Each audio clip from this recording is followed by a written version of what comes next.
যাচ্ছ কোথায়? শ্বশুর বাড়ি। নিচ্ছ কি? দইয়ের হাড়ি। আর কি নিলে? পান সুপারি। আরো কিছু? লুঙ্গি শাড়ি। কার জন্য? শ্বশুর শাশুড়ি। মিষ্টি কই? কিনেছি ওই কতটুকু? কেজি 2। আর কি নিলে? বড় রুই। এ কেবল? দেশি চিতল। আর কিছু নাই? আছে মশাই। কি আছে বল? আঙুর ফল। বাহ, বেশ। নিলাম সন্দেশ। এবার তো থাম। ফজলি আম। কথা পাল্টাই।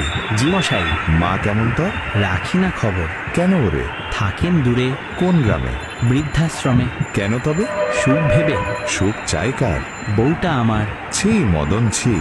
ভুল করেছি। মস্ত ভুল। এখন মাসুল। পাল্টা আজি। কি বাবুজি? বউটা তোর। কাঁদবে অন্তর। এত ভালোবাসা? একদম খাসা। শোন মদন, বলছি আমি, বাজার করলি নামি দামি, খাবে তোর শ্বশুর শাশুড়ি, মায়ে পায় না ভাত তরকারি, পড়িয়া বউয়ের প্রেমে রাখলি মাকে বৃদ্ধাশ্রমে, চোখে যদি তার অশ্রু জমে, যাবি রে তুই জাহান্নামে।